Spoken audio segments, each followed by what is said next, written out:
Hello दोस्तों, ये देखिए, ये एक पोल्ट्री फार्म बना रहे थे जो अच्छी तरीके से बना रहे थे। इसमें जो है कम लागत में और अच्छा करके बना रहे थे इसे। इसमें टोटल हमने एंगल लगवा रहे थे इसके अंदर, लेकिन ये काम हमने बीच में रोक दिया था क्योंकि पोल्ट्री फार्म से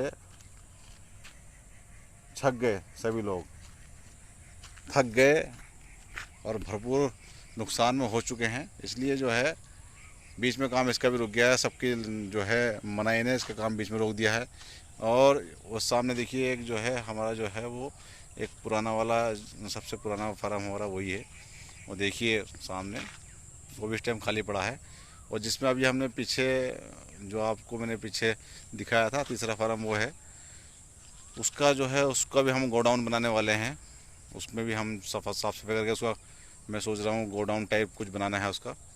वहाँ पे गोडाउन ही बनाएंगे। और ये जो फार्म है इस पर हम बच्चा डालने की सोच रहे हैं इस टाइम, लेकिन अभी जो है हिम्मत हो नहीं पा रही है। चाहे चूज़ा ही कितना सस्ता है, कुछ वो नहीं है, लेकिन फिर भी जो है जैसे हालात हो रहे हैं इस टाइम, उस हालात को देखते हुए दिल कर नहीं रहा अभी। क्योंकि चारों तरफ से जो है ना टेंशन हो रही है।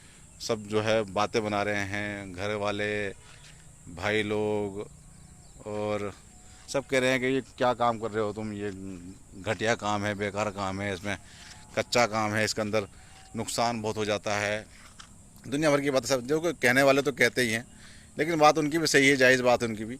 हम जो है रात दिन जंगल में पड़े रहते हैं, मेहनत करते हैं, और उसके बाद में जो है 40 दिन, सवा महीना, डेढ़ महीना हम यहाँ पर लगा देते हैं।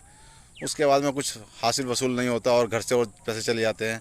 तो ये काम कैसा काम है जिसमें इतनी भागा दौड़ी, इतनी सिरदर्दी लेने के बाद में और कुछ ना मिले। ये बातें जो हैं सोचनी चाहिए लोगों को। जो ये जो भाव खोल रहे हैं ये, कि फार्मर अगर ख़त्म हो जाएगा तो फिर क्या होगा। कम से कम एक नियम बनाना चाहिए कि भाई फार्म किसी का भी हो, कहीं का भी हो, उत्तर प्रदेश का हो या पूरे हिंदुस्तान का कहीं का भी फार्म हो, एक नियम बनना चाहिए कि 90 रुपये किलो से कम फार्म पे से माल उठेगा नहीं।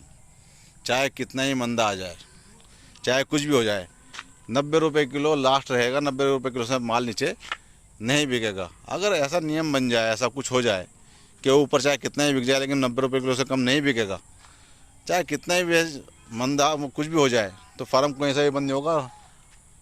फार्मर को क्या चाहिए? फार्मर को क्या चाहिए साहब? फार्मर को तो सिर्फ चाहिए कि उसकी मेहनत मजदूरी निकलती रहे, और क्या चाहिए। फार्मर जो होता है वो लाखों करोड़ों रुपए के उसमें थोड़ी है कि बहुत तगड़ा वाला पैसा कमाना है। भाई जैसे कि हमारी ये 4,000 का वो शेड है, 4,000 का ये बना रहे थे। 4,000 का पिछले वाला जो आपको मैं पिछली वीडियो डाली है वो है। ये ऐसे ऐसे करके 12,000 के शेड है हमारे। ये इस तरीके से शेड बनाए गए थे कि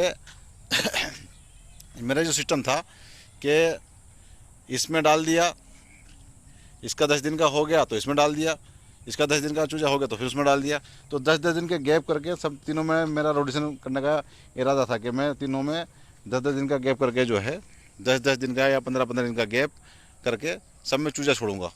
तो मेरा हर टाइम मेरे पास में माल रहेगा, एनी टाइम मेरे पास माल रहेगा। ये सोच के जो है ना इस तरीके से मैं काम करने की सोच रहा था, लेकिन इन भावों ने जो है ना हिम्मत तोड़ दी है। अब आदमी काम कर भी ले, लेकिन अब जो है किसी के, अब जो है साफ साफ हमारे भाई लोगों ने तो ये बोल दिया है कि भाई हमारी सपोर्ट तो है नहीं, अपने आप जो करना है करो, नुकसान करना है, फ़ायदा करना है अपना आप करो, क्योंकि हम जो है इस काम में तुम्हारे साथ नहीं है। कोई और दूसरा काम करो तो हम तुम्हारे साथ में हैं, लेकिन इस काम में तुम्हारे साथ में नहीं है। बस अब क्या कर सकते हैं। उन लोगों की भी हिम्मत टूट गई है और हमारी भी हिम्मत तो टूटी हुई है, लेकिन अब हिम्मत तोड़ने से कुछ होने वाला नहीं है। मैं जो हूँ फिर दोबारा से जो है बच्चा मंगाने की सोच रहा हूँ, चूज़ा मंगाने की सोच रहा हूँ। एक बार और आजमाते हैं, देखते हैं क्या होता है, भाव मिलता है या नहीं मिलता है।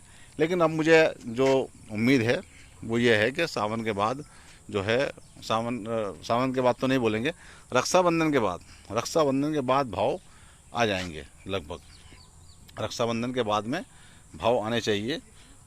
धीरे धीरे करके भाव उठेंगे, क्योंकि क्या होगा अब जो है, जो लोगों को पिछली बार जो इस वाले लॉट है इसमें नुकसान आ गया, कुछ को आने वाले में आ जाएगा, तो हिम्मत टूट जाएगी और जो है बहुत कम लोग माल डालेंगे, तो माल शॉर्ट हो जाएगा, माल कम हो जाएगा मार्केट में, तो कुछ बेनिफिट मिलेगा उस चीज़ का। अगर माल कम हो जाएगा और डिमांड ज़्यादा हो गई तो भाव बढ़ेंगे ही। तो इसलिए जो है मैं एक बार और कोशिश कर रहा हूँ, एक बार और डालूँगा बच्चा। तो मिलते हैं अब जो है, जब बच्चा आ जाएगा, जब आपके सामने वीडियो लेकर आऊँगा, बच्चा आने से लेकर और जाने तक की पूरी वीडियो, और उसको मैंने कैसे पाला है। मैं बिना दवाई के बच्चा पालता हूँ, बहुत कम दवाई लगाता हूँ, बहुत ना की बराबर दवाई लगाता हूँ। और मुझे मेरे ऊपर वाला का इतना करम है कि बहुत कम लागत में मेरा बच्चा तैयार होता है। लेकिन क्या करें, मैं मंडी से मार खा गया बस। तो आपको जो है कहाँ, मैं एक दिन से लेकर और जब तक बच्चा जाएगा, जब तक की पूरी जानकारी, क्या क्या बच्चों को खिलाया है, कैसे कैसे खिलाया है, सब जानकारी आपको A to Z जानकारी इस चैनल के माध्यम से आपको दूंगा। और जो यूपी के भाव चल रहे हैं, जैसे आज जो सौदे हुए हैं 50 और 60 के बीच में, पूरे यूपी में सौदे हुए हैं 50 और 60 के बीच में सौदे हो रहे हैं आज भी, और कल भी ये रेट हुआ था, और कल का भी अनुमान ये है कि 2-4 रुपये बढ़ सकते हैं कल तक, अनुमान है। क्योंकि आज जो है कुछ बातें ऐसी सुनने वाली थी कि कुछ माल कम होता जा रहा है, तो कल 2-4 रुपये बढ़ सकते हैं, उम्मीद है कल बढ़ने की 2-4 रुपये। तो आपको पूरी जानकारी, रेट की जानकारी और आपके चूजे की जानकारी, पूरी की पूरी जानकारी इस चैनल के माध्यम से आप तक मिलेगी, आपको मिलेगी। इसलिए आप इस चैनल से जुड़ जाइए। ये चैनल आपके लिए बहुत महत्वपूर्ण होने वाला है। जो नए वाले फार्मर है और जो पुराने फार्मर है, वो भी भाव और चूजे की पूरी जानकारी A to Z, कौन सी दवाई कब लगानी चाहिए, कैसे लगानी चाहिए, दाना किस टाइम खुलाना चाहिए, किस टाइम हटाना चाहिए, पर्दों का क्या मैनेजमेंट होना चाहिए, पर्दे कब खोलने चाहिए, पूरी जानकारी आपको इस वीडियो के माध्यम से आपको मिलती रहेगी। मेरे चैनल पर आप जुड़िए, इसको सब्सक्राइब कीजिए, शेयर कीजिए, लाइक कीजिए और सब्सक्राइब कर लीजिए, इसमें आप लोगों का ही फ़ायदा है। मेरा नाम है ताजिम फरीदी, कस्बा हल्दौर, ज़िला बिंदौर से। जय हिंद, जय भारत।